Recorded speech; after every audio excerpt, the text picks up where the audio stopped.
جو صحابہ تھے. تو اس کا مطلب یہ ہے کہ یاد اس وقت کیے جاتے تھے اور پورے قرآن کے وہ حافظ تھے. تو قرآن پاک کو صحابہ کرام رضوان اللہ تعالیٰ علیہ مجمعین نے جو جمع کیا ہے وہ پورے صدق و امانت کے ساتھ. حضرت زید بن ثابت رضی اللہ تعالیٰ عنہ کو حضرت ابوبکر صدیق نے یہ ڈیوٹی لگائی تھی کہ رسول اللہ صلی اللہ علیہ وسلم کے زمانے میں لکھے ہوئے کلام کی آیتیں جس کے پاس ہیں وہ سب لے کر کے آئیں. اور جب کوئی صحابی لے کر کے آتے, صحابی کا درجہ میں آپ کو بتا رہا ہوں سب سے اعلیٰ ہے, اس کے باوجود صدیق اکبر کا احتیاط یہ تھا کہ 2 گواہ بھی ان کو لانا پڑتا صحیح ہر آیت پر کہ ہاں یہ رسول اللہ کے زمانے میں لکھی ہوئی ہے. 2 گواہ پیش کیے جاتے, پھر اس آیت کو محفوظ کر دیا جاتا. اب ایک اعتراض یہ بھی کرتے ہیں کہ یہ سب جمع کر کے باقی نسخوں کو آگ لگا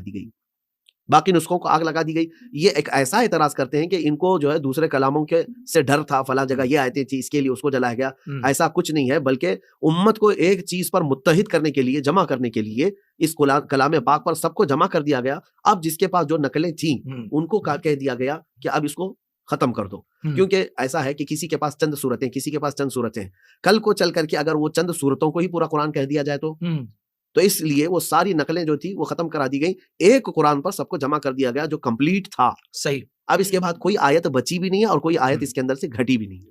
سبحان اللہ, سبحان اگر ایک آیت بھی اس کے اندر بچی ہوئی ہوتی تو اس پر تو لڑائیاں چل رہی ہوتی. آیت تو لا کر کے دکھائیں, کسی صحابی نے کہا ایک آیت میرے پاس بھی رہ گئی, حضرت عثمان نے لینے سے منع کر دیا ہو, حضرت صدیق اکبر نے لینے سے منع کر دیا ہو. ایسی ایک روایت تو لا کر کے دکھائیں کسی کے پاس ایک آیت رہ گئی تھی کسی صحابی کے پاس. یا تو پھر ایسا کوئی بتا دے کہ کوئی صحابی اس زمانے میں موجود ہے, انہوں نے یہ کہا کہ ایک آیت انہوں نے زبردستی اس میں ایڈ کر دی ہے, جمع کر دی ہے. ایک روایت بھی بتا دیں. کیا بات ہے, یہ تو تمہارے پیٹ سے پیدا ہوئے اعتراضات ہیں جو اس زمانے کے لوگ تھے, وہ چاہے وہ کفار و مشرکین ہوں یا مومنین کی جماعت و صحابہ. ایسا تو نہیں ہو سکتا کہ 1,20,000 صحابہ جھوٹ پر جمع ہو جائیں گے.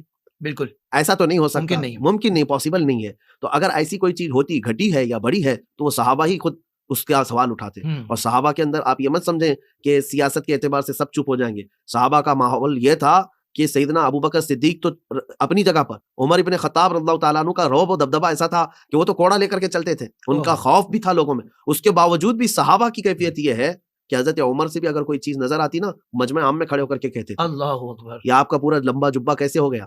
یہ تو آپ نے سنا ہے کہ سب کو مال غنیمت جو تقسیم کیا گیا کسی کا پورا نہیں بنا, آپ کا کیسے بن گیا.